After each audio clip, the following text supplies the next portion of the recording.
Господи Ісусе Христе, Сине Божий, помилуй меня грешного.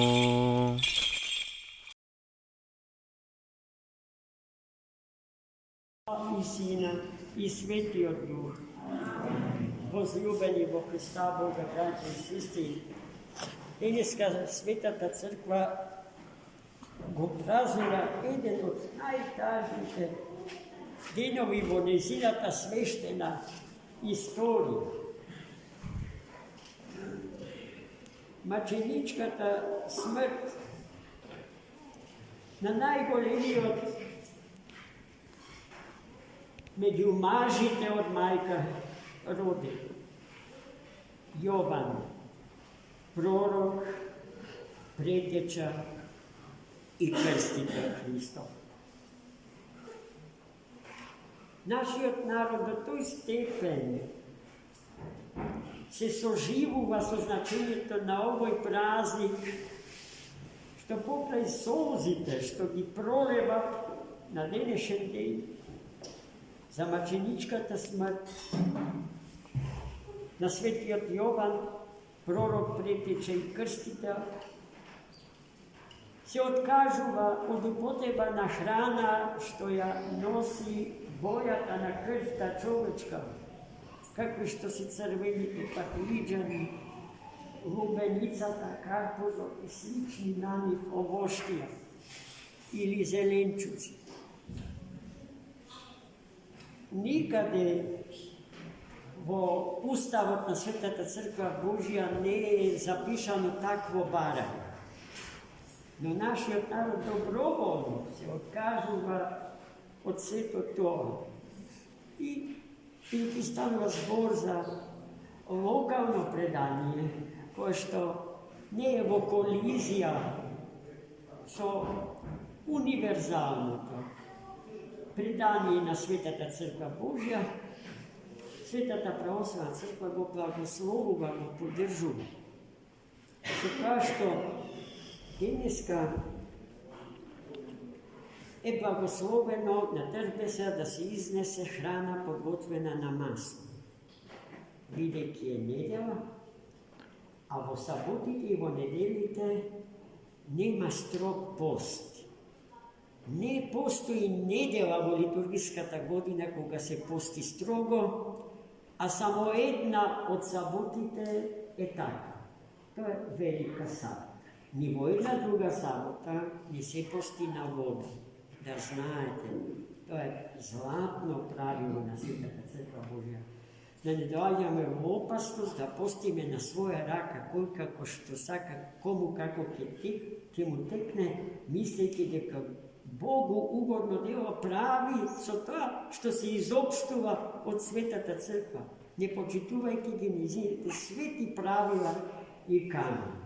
Не е постот во нејадењето, туку во послушноста кон Светата Црква.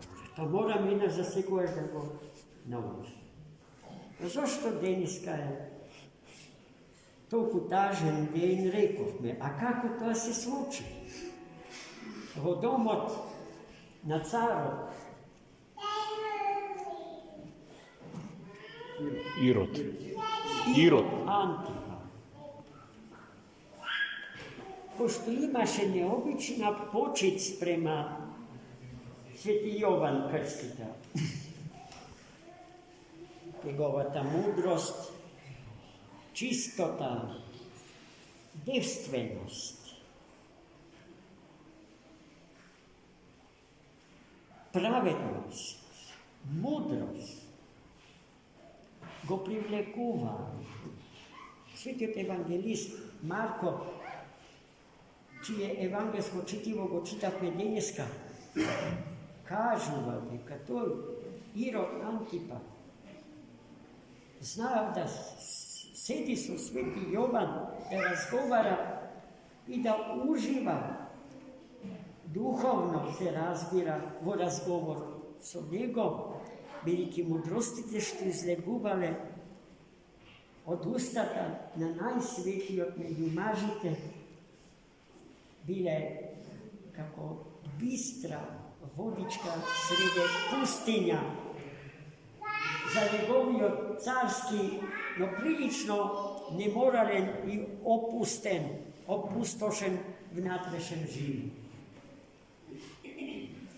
Sveti Jovan, pokraj to što mu bil prijatelj na caru Irod Antipa, pogolem prijatelj mu bil na Boga i na vistinata Gospodnja, koja što je jedna i nedeljiva, odnosno apsolutna, poradi što dok postoja poveke vistinitosta na tije vistini,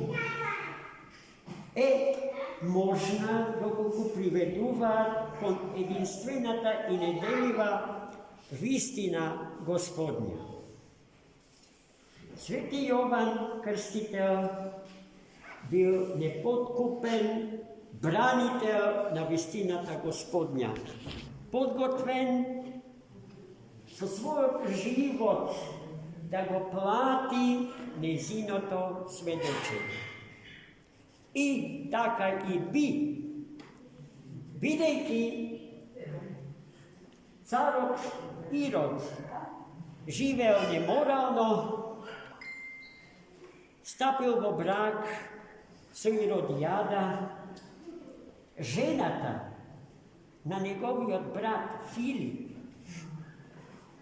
odkako preto ja ostavil, se ušteživata svoja zakonita sopruga. Sveti Jovan ne može ta glupost na caru da ja premoči i javno ja kritikoval i ja osudoval i to sekova sredba so njegovo lice mu go kažuval. Ne možeš da ja zemeš za svoja ženata na tvoj brat. Tije zborovi ne mu bile dragi na caru Irod. A ušte pomalku na njegovata nezakonita sopruga Irodijana, koja što nas obrala golema dozana zloba i zavist sprema Sveti Jovan i gdje čekala svojite 5 minuti da mu se osveti. I to se slučilo na den od rodendenot na Iroda Antipa, gdje su obrali site svoji knezovi i priredio redko videna gozba, prebogata so jastija i pitija svojstveni za carski te dvorovi. Kako go prikazati? Predavajki im se na jadenjata i pijenjata, carot Irod se opio. Posostojba na opijenost od vinoto, go gledao igranjeto na Saloma, kerkata na Irodijana, od prvi od brak so Filip. Ta igrala zanosno. Celosno mu go odzela umoc so svoja ta igra. Irod, voshiten, odkako je završila svoja ta igra, svoj tanc, ja povikao i ja prašala so što saka da ja nagrada. Bil podgotven da i dade sve što ke pobara, duri i polovinata od svojeto carstva. Svetite otci, толкувайки го ова евангелско четиво, особено се задържуваат на улогата на алкохолот во животот на човечката личност. И жестоко ја критикуваат неумерената употреба на алкохолот, заклучувајќи дека не е тој виновен за пијанството на човекот, туку самиот човек што во неумерени количини upotrebува жестоки алкохолни пијалци. И тој став на светите отци е став на Светата црква Божја до ден денешен, бидејќи е тоа непобитна вистина. И точно е дека човекот најголемите гревови своји, најголемите падови своји во животот ги доживува во фаза или во состојба на целосно пијанство, на целосна опиеност или загуба на умните способности. Загуба на можноста да се размислува трезвено, умно, мудро и Богу угодно.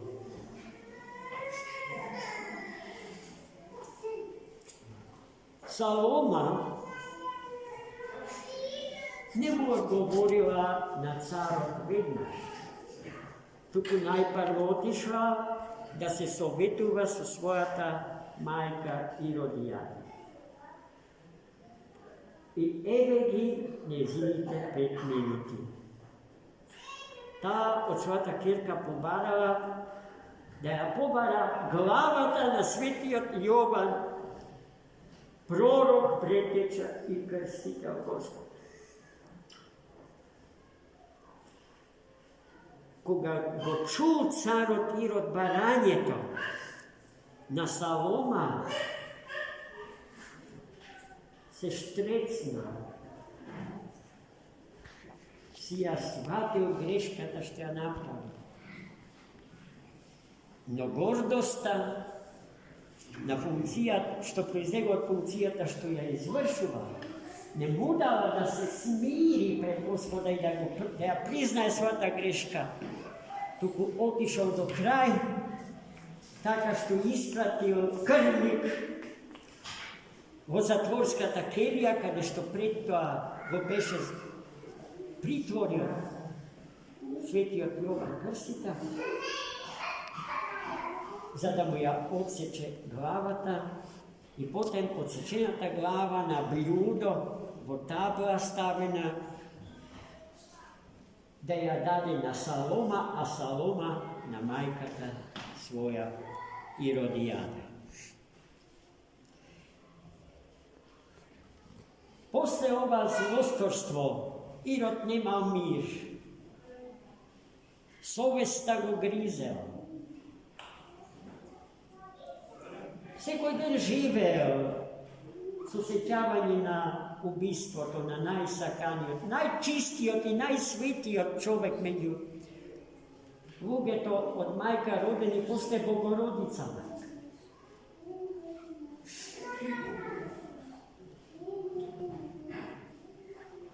И сето тоа во него особено воскреснало од после каштевањето на Христа Господа во реката Јордан од рацете на убиениот свети Јован.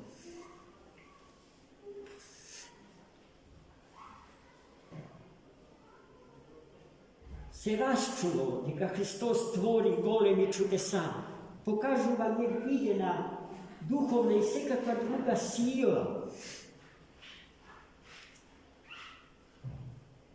Ирод Антипа веднаш помислил дека тоа никој друг не може да биде освен Јован Крстител.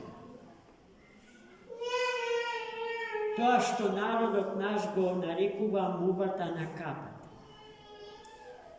Тој не го познавал Христа Господа. Тој не знаел дека го има, дека постои. Но длабоко верувал дека тие чудеса може да ги прави само еден, а тој еден тој го знае и го уби.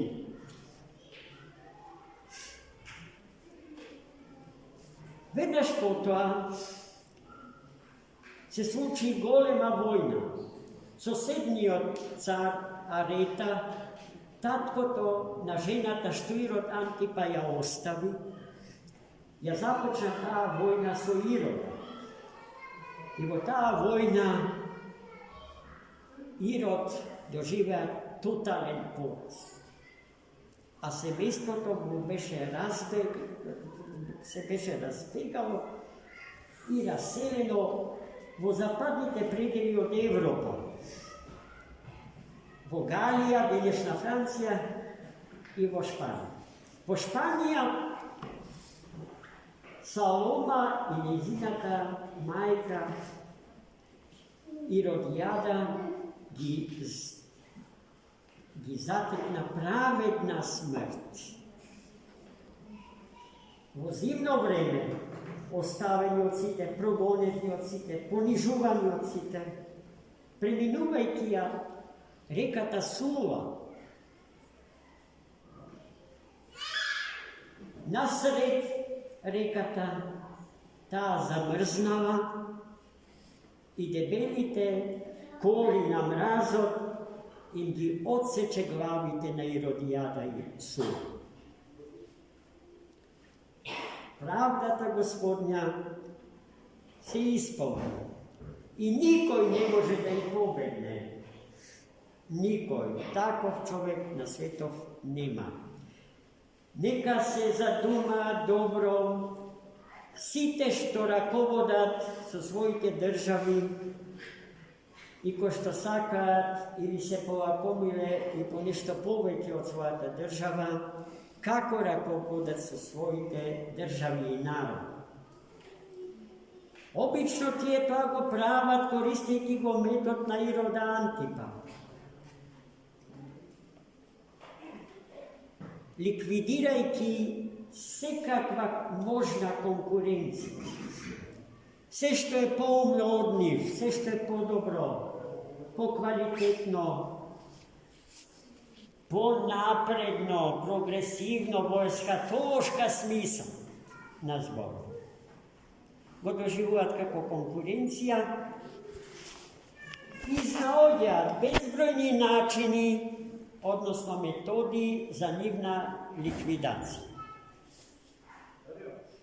Таа ликвидација се почува со маргинализирање на личностите, конкурентно разбрани, а се завршува со физичка ликвидација. Помеѓу тие две можности стои цела една палета на психолошки притисоци врз граѓаните.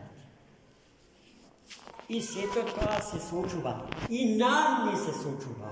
И нема народ, ниту има држава каде што тоа не се случува. Да се разбериме. Да не помислиме дека живееме во државата наречена Едем, каде што законите Божии цветаат и се исполнуваат целосно. Живееме во цивилно општество, а во тоа општество место за Бога нема. Дури и да го има, Бог се потиска длабоко во подземјето од природата на човек. До заборав, до непостоење. За јас, човекот, да бидам Бог место Бога. Нашите светските лидери денеска зарем не се однесуваат како Ирода Антипа, како богови место Бога. Не се играат ли богови во наше присуство, откако сета мок ни ја одзеле, мокта на која што тие рачунаат, заборавајќи на онаа што Свети Јован ја имаше и откако го убија. А таа мок никој не може да ни ја одземе, бидејќи човекот не умира. Животот не умира, браќи и сестри, тој е несмртен. И сите до еден ќе излеземе пред Христа Господа на великиот и страшен суд. И секој од нас посебно, кој и да, по име и презиме, ќе треба да застане и да даде отчет за тоа како го користео или како се користео со дарот на животот, но и со сите дарови, со сите харизми со кои што Бог ја овенчал природата на човек. Kako poinako ki go objasnime stravot što Irod Antipa go imaše od Sveti Jovan pretečaj od kako go likvidira.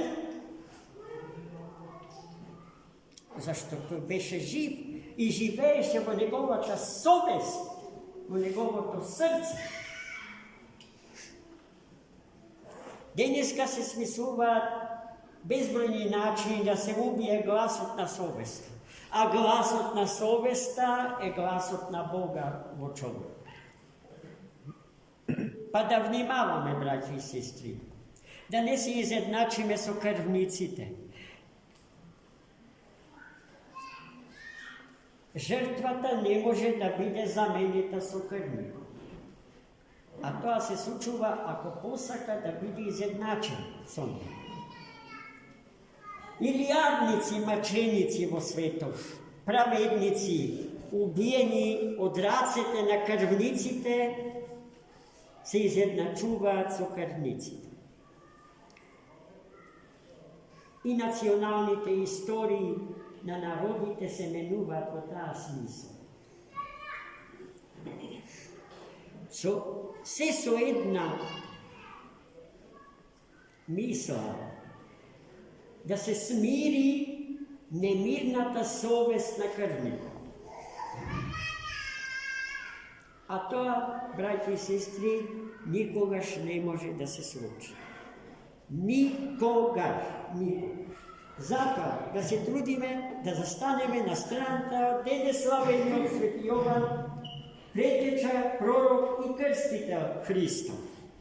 На страната од праведници, на страната од жртви, против крвниците, против Иродите, Антипи, чиј број е неброен.